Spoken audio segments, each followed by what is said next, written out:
Բարև ձեզ Armen Press-ի հարգելի հետևորդներ, հարկ վճարողի օրվա հետ կապված լրատվական գործակալությունը մեկնարկում է ոդկասթային նոր շարք, որի ընթացքում կփորձենք միասին բարձել, թե քաղաքացիների վճարած գումարները ինչքանով են արդյունավետ ծախսվում, ինչ ծրագրերի են ուղղվում եւ ինչ արդյունքներ են դրանք արձանագրում։ Մեր հյուրը բարձր տեխնոլոգիական արդյունաբերության նախարար Մխիթար Հայրապետյանն է։ Պարոն նախարար, շնորհակալ եմ մեր հրավերն ընդունելու համար։ Ես եմ շնորհակալ։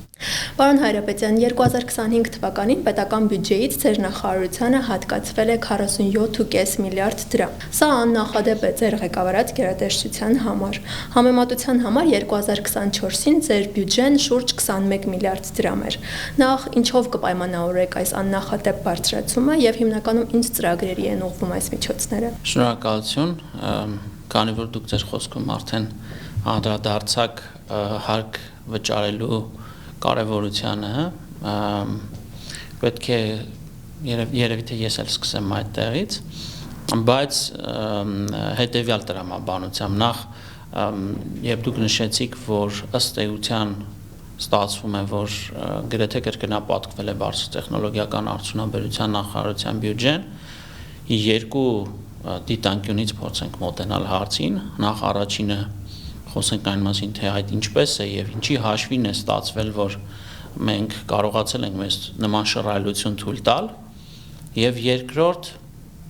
ինչու հենց մեծ ռեսուրսներ եւ ֆինանսական միջոցներ կենտրոնացրել ենք տեխնոլոգիական ուղղության վրա։ Առաջինը, ինչպես նշեցի, շատ կարեւոր է արձանագրել, որ մենք կարողացանք հիմնավորել, որ կառավարության ներքին քննարկումներին, որ ընդհանրապես տնտեսության թռիչքաձև զարգացման համար այլևս աներկբա է, որ տեխնոլոգիական առաջընթացը եւ զարգացումը երկրի տնտեսության զարգացման համար կարևորագույն նախապայման է։ Հետևաբար չափազանց կարևոր է, որ մեր քաղաքականությունները մշակելիս եւ ձևակերպելիս նկատի ունենալ այս հանգամանքը եւ որ առանց խոշոր ռեսուրսների կենտրոնացման չի լինի զարգացում ընդհանրապես ամբողջ տնտեսության համար, նամանավանդ եթե մենք խոսում ենք հենց բարձրաժեք արտադրողականության աճ գեներացնող տնտեսության ճյուղերի մասին։ Այստեղ շատ կարևոր է հենց այն արձանագրումը, որ մենք կարողացանք փաստորեն գրեթե կրկնապատկել մեր բյուջեն, նախ եւ առաջ Հայաստանի Հանրապետությունում ապրող, աշխատող, արարող, ստեղծագործող եւ հարկ վճարող քաղաքացիների ներդրումների միջոցով։ Ինչու եմ ասում հենց ներդրում, գուցե փորձենք այլաբանության օրինակով ներկայացնել դրա կարևորությունը եւ թե ինչպես է աշխատում այս մեխանիզմը։ Եթե մի պահ պայմանական Հայաստանը համարենք կամ անվանենք ստարտափ, նաեւ հաշվի առնելով այն գերատեսչությունը, որը ես ներկայացնում եմ, հենց ստարտափի հետ փորձենք համեմատել, ստարտափը ի տարբերություն կայացած խոշոր բիզնեսից տարբերվում է նրանով, որ այն նոր ուրեմն ստեղծված ընկերություն է, որը իր քայլերը նոր սկսում է իրականացնել, այնտեղ հիմքում դրված է նոր արարությունը, ինովացիոն միտքը եւ այն ձգտում է հնարավորինս արագ աճի, որովհետեւ ունի բավական այսպես աճի եւ զարգացման մեծ ներուժ եւ պայմանական ասած ստարտափը կարող ենք համարել մի փոքրիկ նավակ մեծ օվկիանոսում, որը պետք է դիմակայի ալիքներին եւ եթե կարողանա գտնել իր ճանապարհը եւ ճիշտ կառավարվի, ապա այն կվերածվի մի մեծ դիմացկուն նավի, որը որ ընդհանրապես կգտնի իր տեղը օվկիանոսում եւ գրեթե այս նույն ճանապարհն էլ այսօր Հայաստանն է անցնում եւ ինչպես ստարտափի համար կենսական նշանակություն ունեն ներդրումների ներգրավումը, որովհետեւ առանց ներդրումների ըստ էության չենք կարող խոսել առհասարակ ստարտափի կայացման եւ երկարաժամկետ հաջողությունների եւ խոշոր ընկերության կամ կորպորացիայի դրա վերածման, նույնը եւս տնտեսության զարգացման մասին կարող ենք այս պնդումը անել։ Իսկ բացի Հայաստանում ապրող աշխատող, ստեղծագործող եւ հարկ վճարող քաղաքացիներից կամ այսպես ձևակերպենք ավելին քան Հայաստանի Հանրապետության քաղաքացիները, որոնք աշխատում են եւ հարկեր են վճարում, Հայաստանի զարգացման կամ ստարտափի կայացման մեջ շահագրգռված այլ սուբյեկտ չկա։ Այսինքն, եթե մենք խոսում ենք Հայաստանի զարգացման մասին, նախ եւ առաջ այդտեղ հիմնական ներդրում կատարողը Հայաստանի Հանրապետության քաղաքացիներն են կոնկրետ հարկերի վճարման տեսքով։ Սա փորձեցի ըստ էության նաև շարունակել այն միտքը, որ դուք նախաբանում ձեր խոսքի նշեցիք։ Իսկ թե ինչու է կարևոր հենց բարձր տեխնոլոգիական արդյունաբերության ուղղության մեջ ներդրումների կրկնապատկումը, տասնապատկումը եւ այսպես ֆրիչքաձև աճը ռեսուրսների կենտրոնացման այս ուղղության մեջ, կարծում եմ այստեղ իրականում պատասխանը տրիվիալ է։ Ինչպես նշեցի, եթե մենք խոսում ենք ընդհանրապես տնտեսության զարգացման համար, որպես շոկեքարշ տեխնոլոգիական ուղղությունը այստեղ կարևորագույն դերակատարում ունի տնտեսության բոլոր ուղղությունների, բոլոր ճյուղերի համար 21-րդ դարում, այսինքն պատկերացնել տնտեսության ցանկացած ճյուղ, ցանկացած ոլորտ առանց տեխնոլոգիաների դրանց հիմքում հնարավոր չէ։ Սա այս կարևոր եւ հստակ գիտակցումով էր, որ կառավարությունը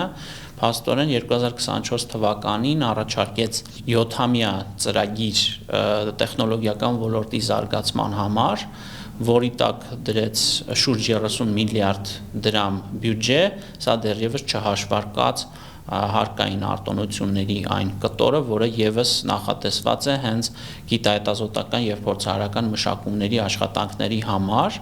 այսինքն միայն այս 30 միլիարդը մենք նկատի ունենք աջակցության փաթեթը, որը որ մի քանի բաներ խրախուսելու, եթե կցանկանաք կարող ենք խոսել այդ մասին առավել մանրամասն։ Առավել մանրամասն կանրադառնանք դրան, պարոն նախարար,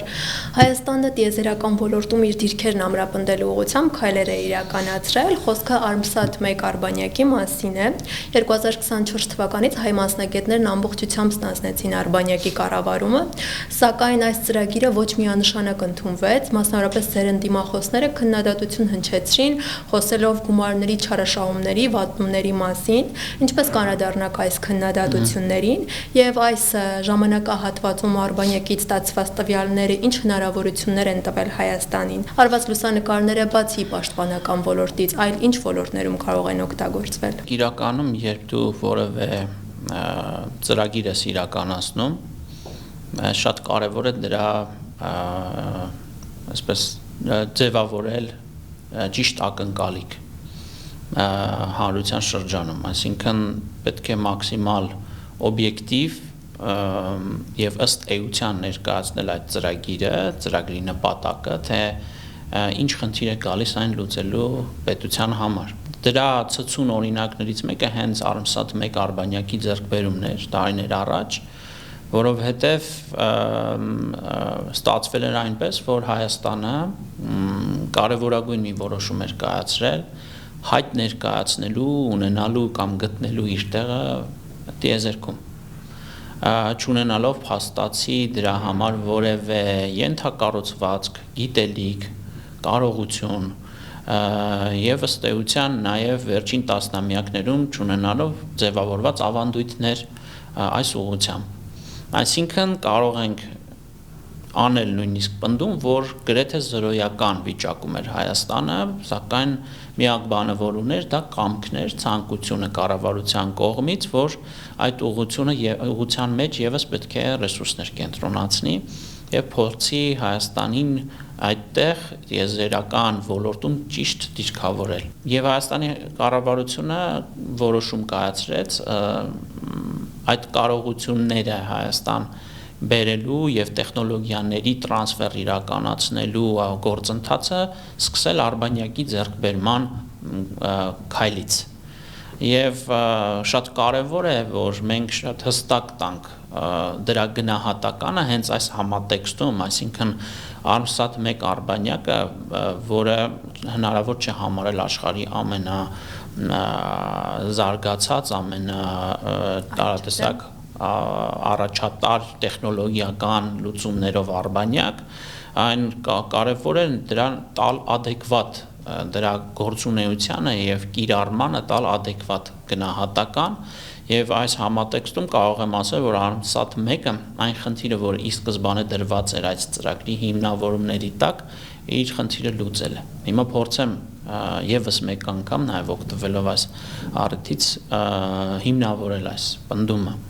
Armsat 1 արբանյակը նախ հնարավորություն էր տալիս Հայաստան գիտելիք բերելու տիեզերական ոլորտի արբանյակների կառավարման, տեսալուսանկարահանող արբանյակների ճիշտ կիրառման, կառավարման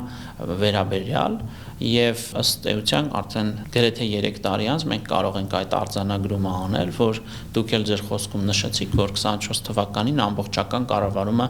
անցավ հայ մասնագետներին, բայց պետք չէ մոռանալ թե ինչու եւ ինչպես այդպես ստացվեց, որ 2 տարի անց փաստորեն մեր մասնագետները կարողացան ստանձնել դրա կառավարումը եւ բարեհաջող իրականացնել այդ աշխատանքը։ Բանն այն է, որ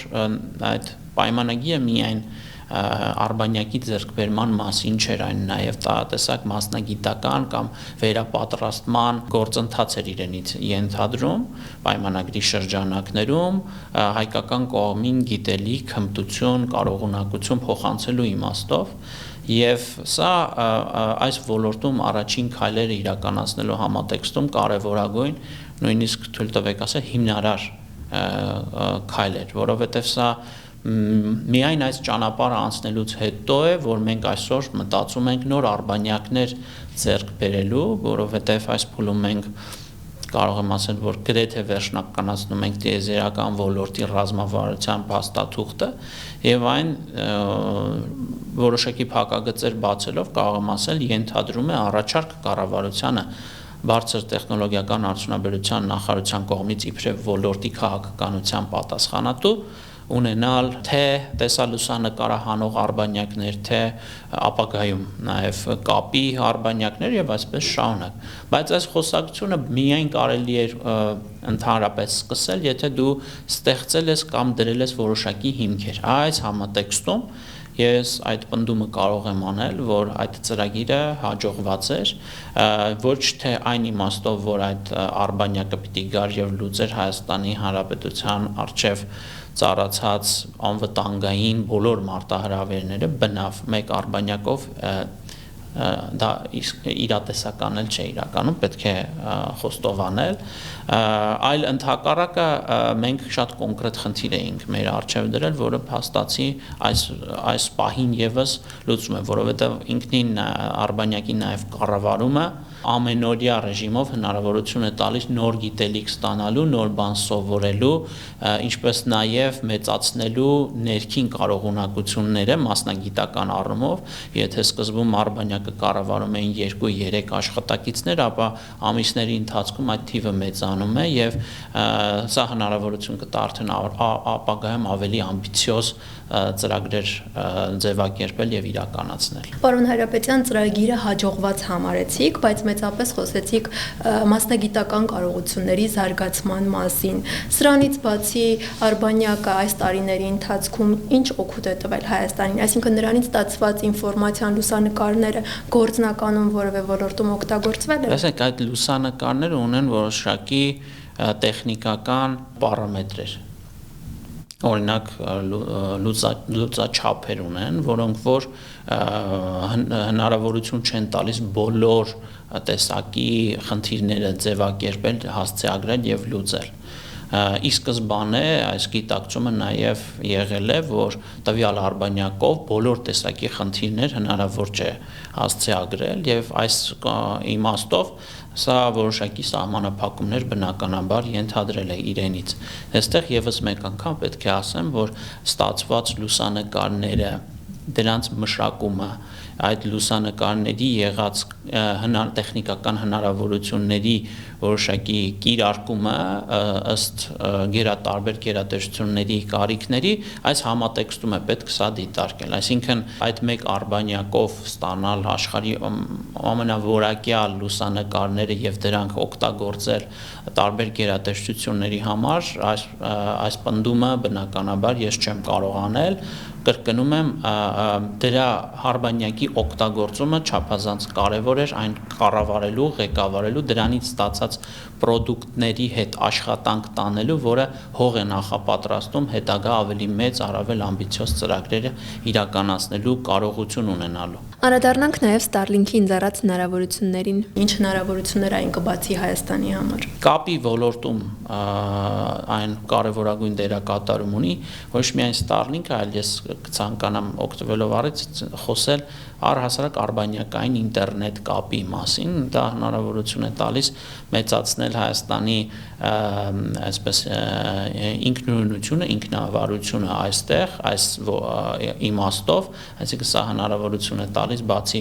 օպտիկա մանրաթելային օրինակ կապ ուղիներից ունենալ նաև արբանյակային ինտերնետային կապ, ինչը բնականաբար անկախության աստիճանը կապի ոլորտում Հայաստանի բարձրացնում է, սա նաև նոր տեխնոլոգիաների մուտք է, նորարարությունների մուտք է հայաստանյան շուկա, ինչը հնարավորություն է տալիս նաև հեշտացնել օրինակ տարատեսակ աշխարհագրական հատվածներում, բարձր լեռնային գոտիներում, որտեղ օրինակ օպտիկա մանրաթելային կապուղիների հասանելիության խնդիր կա, ինչպես նաև օրինակ տեխնոլոգիական տարատեսակ հաբերի, կլաստերների համար լավ հնարավորություն է, խոշոր ընկերությունների, գործարանների, կլաստերների իմաստով լավ հնարավորություն է օգտվել արբանյակային ինտերնետային կապից, այսինքն սա նաև ինչ-որ առումով գալիս է փոխլրացնելու դասական կապուղիների ուրեմն մատուցած ծառայություններին եւ առավել ինքնաբավ, ինչպես նշեցի, դարձնելու կապի հասանելիության իմաստով մեր երկիրը։ Շատ լավ, պարոն նախարար, բարձր տեխնոլոգիական արդյունաբերության նախարարությունը իրականացնում է ներուժ, գաղափարից բիզնես եւ այլ ծրագրեր։ Կխնդրեմ ներկայացնեք, թե որոնք են այս ծրագրերի հիմնական նպատակները եւ ինչ արդյունքներ եք արձանագրում դրանցով։ Բարձր տեխնոլոգիական արդյունաբերության նախարարությունը արդեն տարիներ շարունակ մի շարք ծրագրեր է իրականացնում, դրանցից երկուսը դուք ընդհանրապես նշեցիք։ Հիմնականում դրանք գալիս են սպասարկելու մեր քաղաքականությունները, օրինակ ստարտափ էկոհամակարգի զարգացման ոլորտում գիտեք, որ ընդհանրապես ստարտափների կայացումը, նաև իմ խոսքի սկզբում ես խոսեցի թեպետ եւ ալեգորիկ իմաստով, բայց եւս մեկ անգամ ընդգծեմ դրա կարեւորությունը առհասարակ տնտեսության զարգացման համար, կասկածից վեր է, որ այն տնտեսության մեջ իբրև նորարար ուղղություն եւ մեծ ներուժ պոտենցիալ ունեցող ուրեմն էկո համակարգ չափազանց կարևոր է մեր քաղաքականությունների իմաստով եւ այստեղ մենք բացի օրենսդրական այն փոփոխությունները, որի մասին նշեցի, կարևոր են նաեւ այն ծրագրեր, որոնք վերջին տարիներին բարբերաբար իրականացվել են մեր կողմից, խրախուսելու ստարտափ էկո համակարգը, օրինակ թե գաղափարից բիզնեսը, թե ներուժը եւ այլ ծրագրեր, որոնք իրականացվում են, հենց այս գաղափարին են ծառայում, գալու, աջակցելու եւ թիրախային ներդրումներ կատարելու ստարտափների կայացման գործում, նաև ունենք ծրագրեր, որոնք օրինակ բուհմասնավոր հատվածը, որը որ հնարավորություն է տալիս վերապատրաստումների տահատեսակ թիրախային ծրագրեր իրականացնել, որովհետև մասնագիտական կողմնորոշման տեսանկյունից չափազանց կարևոր են այդ ուրեմն դասընթացները, որոնք կարող են, չգիտեմ, տարատեսակ ժամկետներով իրականացվել։ Մենք նախորդ տարի թիրախավորել էինք 300 ուրեմն շահառուի Հայաստանի 3 մարզերում, որովհետև նաև մեր ծրագրերի առանցքում կարևոր ուրեմն այսպես նշանակություն ունի հենց մարզերում մեր քաղաքականությունները եւ այս համատեքստում կարող եմ ասել, որ նախատեսվածից ավելի մեծ թվականակով շահառուներ ունեցանք, որովհետեւ պահանջարկը բավականաչափ մեծ է։ Այս տարի մենք մյուս բոլոր մարզերը եւս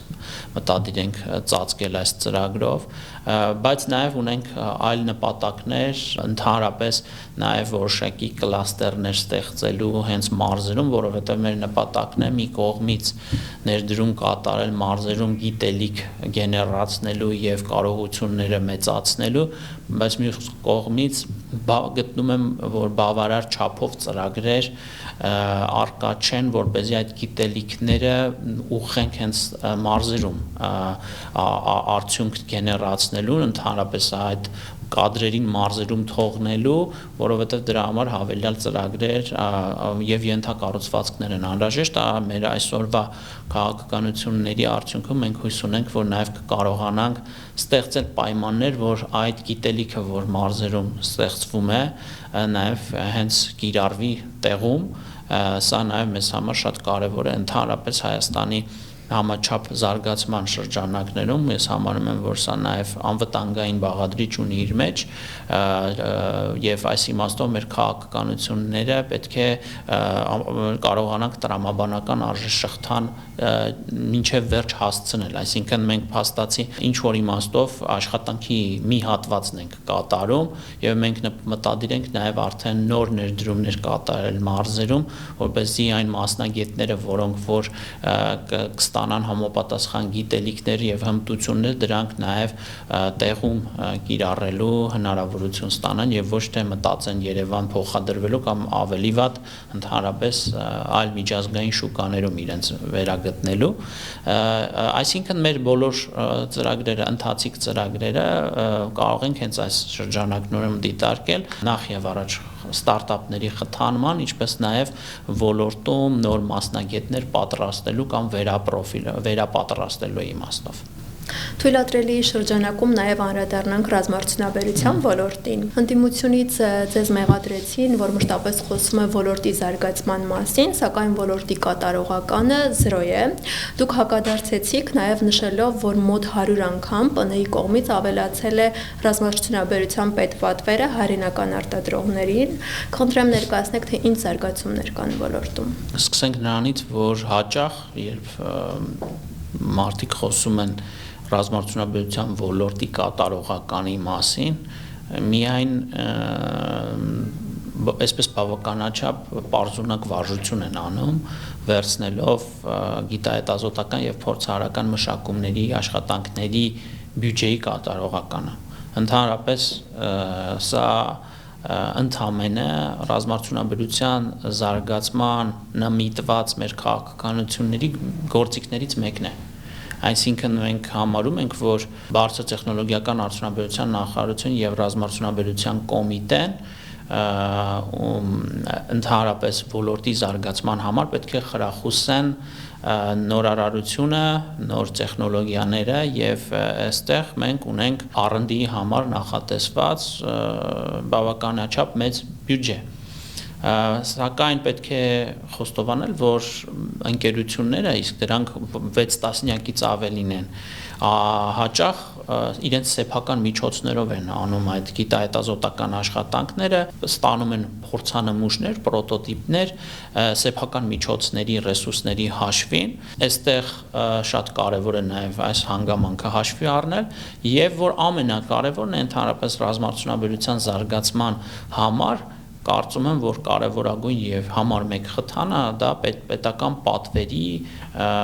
արկայությունն է։ Իսկ պետական պատվերը արդեն քանիցս այս մասին խոսել ենք, որ վերջին տարիներին արդեն անցնում են 170 միլիարդը եւ հենց այս 170 միլիարդի պետական պատվերն է, որ հիմնականում խթան է հանդիսացել տասնյակ ընկերությունների համար արդեն իսկ նաև սեփական միջոցներով R&D-ի մեջ ներդրումներ կատարելու, արտադրական process-ների համար անհրաժեշտ սարքեր, սարքավորումներ ձեռք բերելու եւ տաղատեսակ ուղղություններում նոր ներդրումներ կատարելու, այսինքն դրա հիմքը նախ եւ առաջ գալիս է հենց պետական պատվերից, որի մասին ցավոք սրտի ես հույս ունեմ ոչ թե մանիպուլյացիա է այստեղ գործընկերների կողմից, այլ պարզապես ամբողջական պատկերը չեն կարողանում ճիշտ գնահատել, դրանով է պայմանավորված, որ ռազմարդյունաբերության ոլորտի համատեքստում մեր քաղաքականությունը սահմանափակում է բացառապես գիտահետազոտական աշխատանքների համար նախատեսված մեր բյուջեի կատարողականով։ Սակայն այստեղ էլ անգամ եթե մենք դիտարկում ենք միայն այդ մեկ գործիքը, կարող եմ ասել, որ 23 թվականին, որ կատարողականը եղել է R&D-ի կատարողականը ռազմարտունաբերության ոլորտում 16%, 24 թվականին այն կազմել է շուրջ 25%, այսինքն մենք այստեղ որոշակի քաղաքականություններ հասցրել ենք իրականացնել մեծացնելու այդ կատարողականը, բայց դա մեզ չի բավարարում։ Պատճառը հասկանալու համար մենք ընդհանրապես մարտահրավեր ենք նետել ամբողջ գիտահետազոտական եւ փորձարարական մշակումների գոյություն ունեցող պահս աշխատող ընթացակարգերին, պետական ընթացակարգերին եւ այդ երևույթին եւ կարող եմ ասել մենք այս պահին արդեն իսկ առաջիկայում նաև հրապարակային կերպով կներկայացնենք մեր նոր պատկերացումները, այն ինչ որ իմաստով նաև կարող ենք անվանել բարեփոխում, մենք եթե այսպես խոսակցական լեզվով ասեմ, մենք ամբողջությամբ քանդել հավաքել ենք այս համակարգը, տեխնոլոգիաների պատրաստվածության մակարդակներ ենք սահմանել, TRL համակարգն ենք դրել, Technology Readiness Level, որը հնարավորություն կտա մի շարք բարեփոխումներ իրականացնել, վերանայում ենք նաև ուրեմն մտավոր սեփականության բաղադրիչը, այսինքն առաջիկայում մենք առիթներ կունենանք, ինչու ենք մենք այս աշխատանքները արել, որովհետև մեզ համար կրկնում եմ տարեց տարի 10% կատարողականի ավելացումը գոհացնող չէ։ Մենք հասկացել ենք, որ սա իներցիոն քաղաքականության հետևանք է եղել եւ ինքնին այս գործիքը գրավիչ չէ ռազմարտունաբերողների համար։ Մենք նախորդ տարի կարողացանք երկարատև աշխատանքի արդյունքում վերացնել շահույթի շեմը, որը տասնամյակներ շարունակ փաստորեն խոչընդոտում էր ոլորտի զարգացմանը։ Մենք փոփոխություններ իրականացրինք ռազմարտունաբերական համալիրի մասին օրենքում եւ այս օրենսդրական փոփոխություններից բխեցրել ենք առաջին հերթին, որ արդեն առաջիկայում մենք կառավարության համապատասխան որոշմամբ կունենանք նոր մեխանիզմ փորձանմուշների ֆինանսավորման, որը կարծում եմ լրջագույն թթվածին է լինելու ոլորտի զարգացման համար։ Երկրորդը, ինչպես նշեցի, արդեն ԳՀՓՄԱ գիտահետազոտական եւ փորձարարական մշակումների աշխատանքի, այսինքն այսպես ասենք R&D-ի վերափոխումն է ամբողջ որպեսի առանձին գործիք եւ երևույթ, որը կարծում եմ եւ ես լավատես եմ, որ արդեն մեծ հոսք է ապահովելու ռազմարտունաբերողների կողմից օգտվելու այս ծրագրից։ Երրորդը ընդհանրապես նաեւ առաջիկա ամիսներին մենք նոր մեխանիզմ ենք դնում նաեւ պետական փորձարկումների ընթացակարգերի փոփոխության եւ այսպես շարունակ։ Այսինքն կարող եմ ասել, որ ի հեճուկս հնչող որոշակի ցավոք սրտի պարզունակ եւ ոչ խորքային ու բովանդակային քննադատությունների կարող եմ այդ արձանագրումը անել, որ ռազմարտունաբերության ոլորտի զարգացման շրջանակներում մեծածավալ աշխատանքներ ենք իրականացնել, որի արդյունքները հուսով եմ, որ շուտով արդեն պրակտիկ դաշտում տեսանելի կլինեն։ Պարոն Հայրապետյան, տարեվերջին դուք եք նշել, որ 4.5 միլիարդ դրամ բյուջեից անհամեմատ ավելի քիչ է ծախսվել ռազմարտունաբերական համալիրի գիտահետազոտական փորձարարական աշխատանքների համար։ Ձեր թվարկած աշխատանքները այս խոչընդոտները հաղթահարելու միտում են ունեցել եւ այս ընթացքում արդեն փոփոխությունը դուք նկատում եք։ Փոփոխությունը մենք հիմա չենք կարող նկատել, ինչու, որովհետեւ համակարգը դեռևս փոխված չէ, այսինքն առաջիկա 1-2 ամիսների ընթացքում մենք կունենանք նոր մեխանիզմներ, նոր կարգ, որը, այսպես ասենք, խաղի նոր կանոններ է սահմանելու ռազմարտունաբերողների համար, օրինակ R&D-ի մասով։ Այսինքն, տեսեք, թեպետ եւ ես նշեցի, որ 23-ի համեմատ այդուհանդերձ կատարողականի աճ ունենք, բայց մենք մեր խնդիրն է եղել, որ ընդհանրապես բոլորովին նոր մոտեցումներ ցուցաբերենք R&D-ի մասով եւ դրա արդյունքները միայն ամիսներ հետո կկարողանանք տեսնել, որովհետեւ դեռևս այս պահին այս հարցազրույցի ընթացքում էլ գործում են այն հին մեխանիզմները, որոնք որ տասնամյակներ շարունակ ներդրված են եղել։ Այսօր կարող եմ ասել, որ համապատասխան իրավական ակտերը շրջանառված են մեր կողմից եւ առաջիկայում կառավարությունում համապատասխան ուրեմն քննարկումների արդյունքում հույս ունեմ, որ այդ կարգերը կընդունվեն, որը մի քանի փոփոխություն ես արդեն իսկ իմ խոսքում նշեցի եւ դրան արդեն ռազմարտունաբերողները պետք է արձագանքեն։ Օրինակ ընդհանրապես TRL-ների ներդրումը հնարավորություն կտա ոչ միայն ռազմարդյունաբերողներին, այլև ընդհանրապես ինժեներական գիտական շրջանակներին վերցնել ամբողջ օրինակ TRL-ների 9 մակարդակներից, օրինակ առաջին 3 մակարդակում անել տեսական հետազոտություններ, հետո դրանք փոխանցել այլ խմբերի, դրանք վերջում փոխանցել այն ընկերություններին, որոնք ունեն արտադրական կարողունակություններ, փորձանմուշներ, պրոտոտիպեր ստանալու, այսինքն մենք բավականաչափ ճկունություն ենք բերում այս համակարգ, որը կարող եմ ասել, որ այսպես ասենք ներքին քննարկումների արդյունքում ողջունվել է մասնավոր հատվածի ռազմարդյունաբերական համալիրի ընկերությունների կողմից, որովհետև սա իսկապես այն կարգավորումները, որոնք այսօր առկա են, բավականին բարդ են, օրինակ գիտնականների համար, որոնք որ պայմանական 3-րդ, 4-րդ, 5-րդ TRL-ներում ունենում են լրջագույն դժվարություններ եւ դրանք բերում են իրենց հետևից հետևանքներ։ Հետևանքներն էլ նաեւ մտածելակերպային, այսպես փոփոխության են բերում, այսինքն նրանք ովքեր ունեն գաղափարներ, իդեաներ, այս կամ այն տեխնոլոգիան փորձարկելու եւ ստանալու, հետ են պահում ռազմարդյունաբերողներին, ստիպում են նրանց փնտրել ռեսուրսներ մասնավոր հատվածներում, տարատեսակ ֆոնդերում,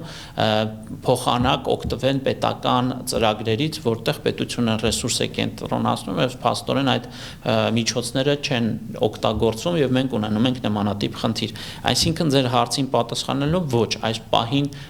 այդ փոփոխության արդյունքը մենք չենք էլ կարող ի բնե տեսնել, որովհետեւ այդ նոր մեխանիզմը միայն առաջիկա 1-2 ամիսներին է ներդրվելու մեր կողմից, բայց կներեք նաև շատ կարևոր է արձանագրել, որ երբ դու մի ամբողջ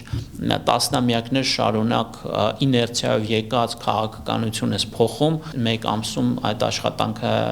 չես կարող իրականացնել, այսինքն մենք այստեղ այդ փոփոխությունները դեռևս մեկնարկել ենք 2024-ի մարտ-ապրիլ ամիսներից, որովհետև սա ժամանակ ջանք է պահանջում, ընդհանրապես ճիշտ գրագետ քաղաքականություններ մշակելու տեսանկյունից։ Հետևաբար ես ապագայի իմաստով եմ շատ լավատես, որովհետև հավատացած եմ, որ այն գործիքները, որոնք որ մենք կդնենք, ավելի ու ավելի կմեծացնի պետական ծրագրերից մեր մասնավոր հատվածի շահառուների թիվը։ Պարոն նախարար, տեղյակ եմ նաև, որ կիբերանվտանգության եւ հանրային տեղեկատվության մասին օրենքներում փոփոխություններ են նախատեսվում։ Կխնդրեմ ներկայացնեք, թե ինչ փուլում են այս աշխատանքները եւ ինչ փոփոխություններ են սպասվում։ Նաև այս համատեքստում անդրադառնանք անպային լուծումների անցնելու հնարավորություններին։ Մեր մոտեցումն այն է, որ ընդ որում կրկին գուցե սա կհնչի իբրև կլիշե խոսքերս, կիբերանվտանգությունը կամ կիբեր հարձակումները կարելի է ինչ-որ իմաստով արդեն իսկ նույնականացնել ընդհանրապես պատերազմների հետ, որովհետև այսօր արդեն լինել կիբեր իմաստով խոցելի, սա նշանակում է գնալ լրջագույն ռիսկերի եւ հետեւաբար այս տագնապի զգացումը եւ ընդհանրապես այս մեր ընկալումները մեզ բերել են նրան, որ մենք օր առաջ պետք է Հայաստանի Հանրապետության ներսում կիբեր հիգիենայի ապահովման եւ առհասարակ կիբերպաշտպանական մեր կարողությունները զարգացնենք, ստեղծելով համապատասխան ենթակառուցվածքներ, նաեւ ունենալով ապահովելով մասնագիտական կարողություններ եւ գիտելիքներ, որովհետեւ կրկնում եմ, որ այստեղ արագ չարձագանքելը կարող է անդառնալի հետևանքներ ստեղծել ցանկացած պետության համար եւ սրանից է նաեւ գալիս հենց այն քայլերը, որոնք որ մենք նախատեսում ենք իրականացնել, մասնավորապես խոսքը կիբերանվտանգության մասին մայր օրենքին է վերաբերում, որը գալիս է սահմանելու կրիտիկական ենթակառուցվածքները, դա նշանակում է, որ մենք սահմանելով կրիտիկական ենթակառուցվածքները, այդտեղ մենք մասնավոր հատվածի հետ համատեղ ռեսուրս ենք ներդնելու, ստեղծելու համակարգեր, թե ինչպես համատեղ մեկ-մեկու փոխլրացնելով պետք է ապահովենք համապատասխան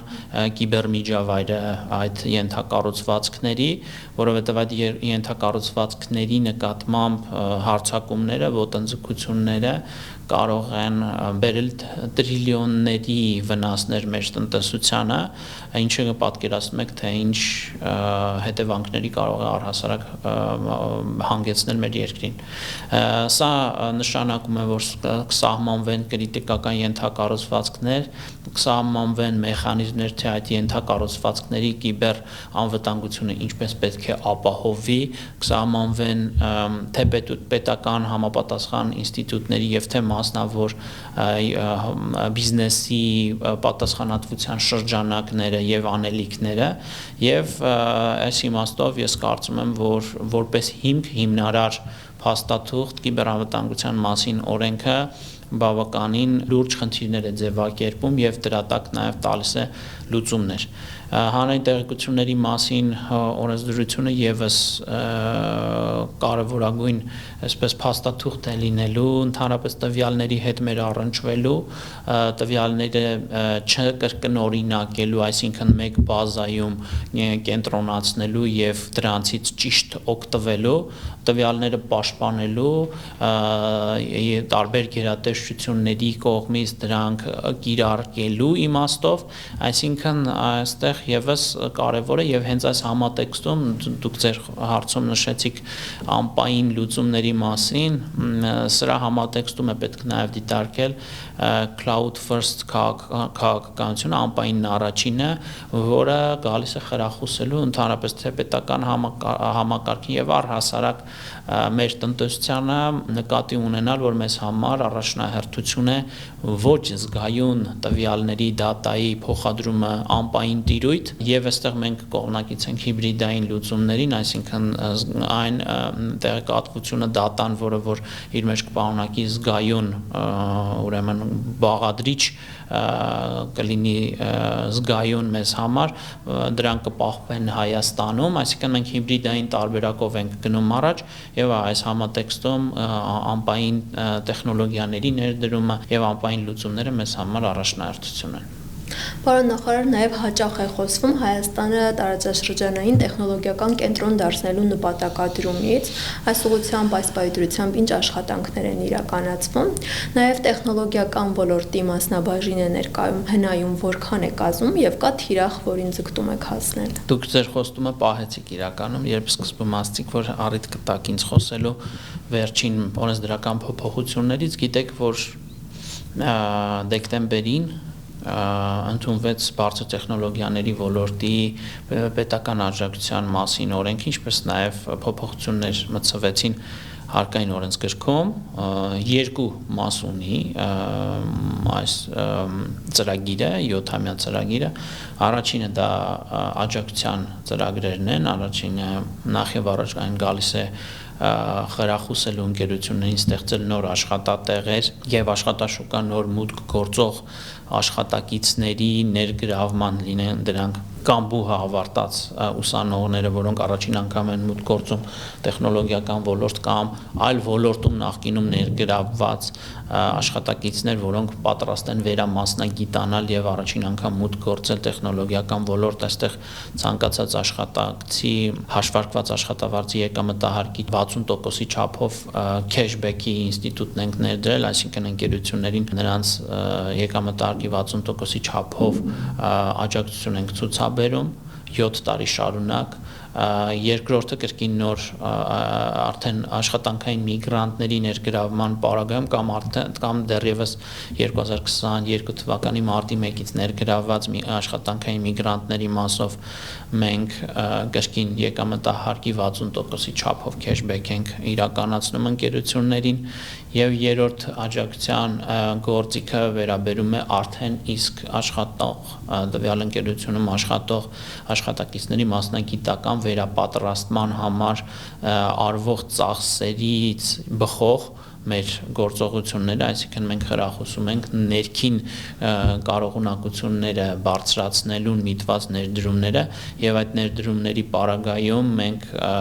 տվյալ ընկերությանը արդեն 50%-ի չափով եկամտահարկի քեշբեք ենք իրականացնում եւ սա առաջին մասն է, երկրորդ մասը այսպես ավելի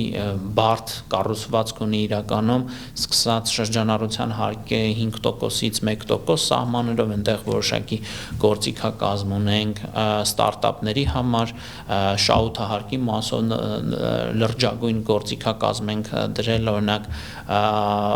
R&D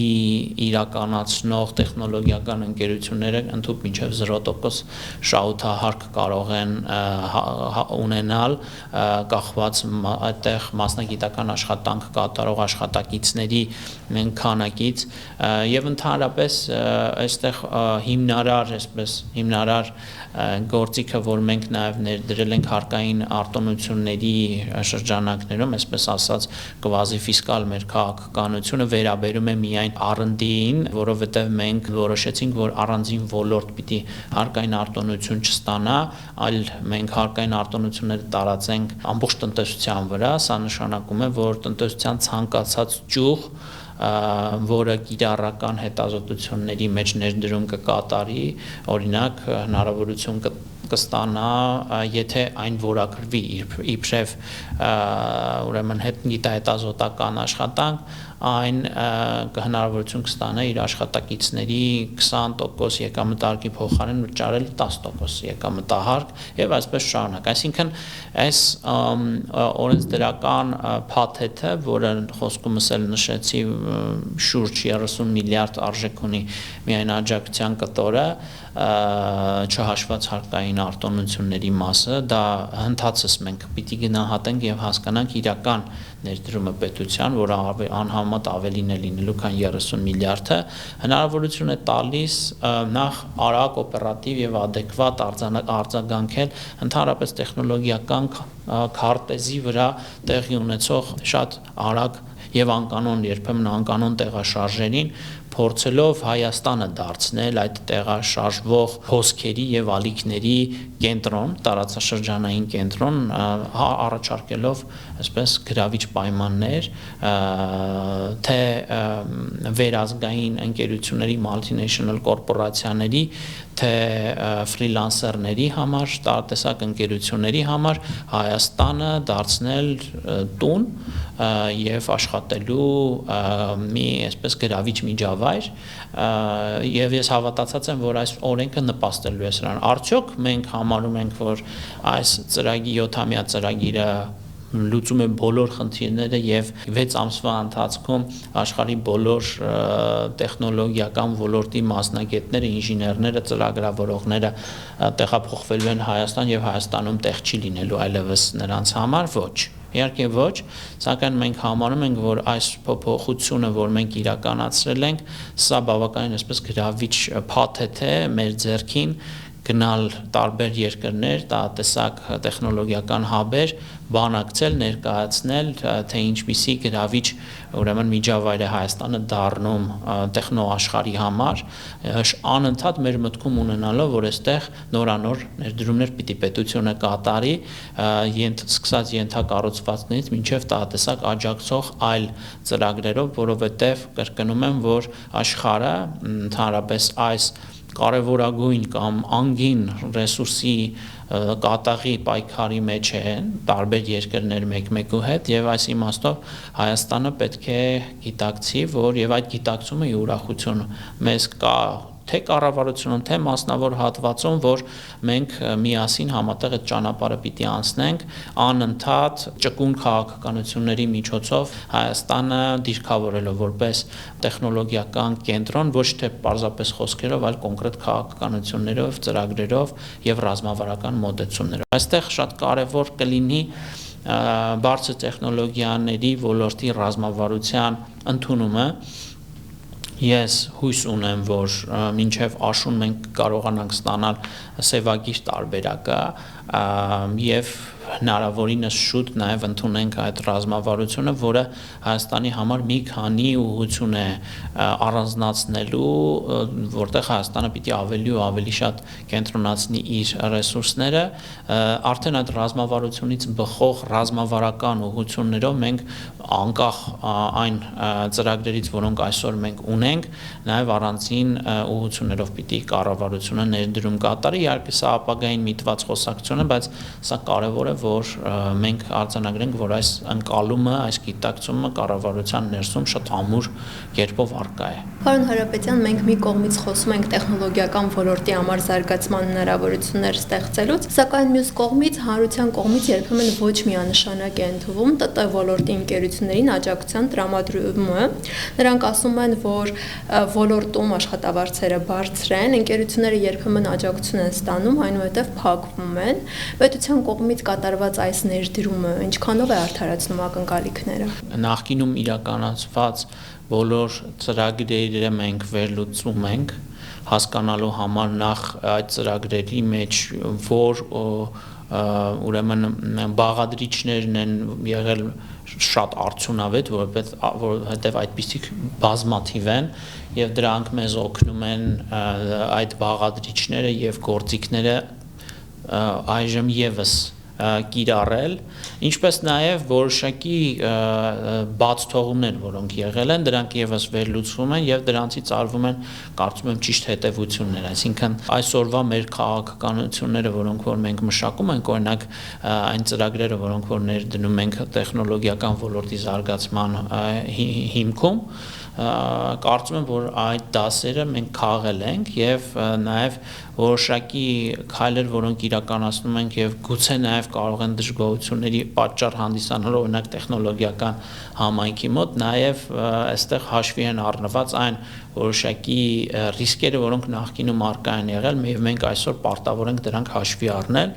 այսինքն մի քանի կողմ ունի հարցը իրականում եւ այս իմաստով կարեւոր է հանրության հետ մեր երկխոսությունը իրականում, թե ընդհանրապես ինչու ենք մենք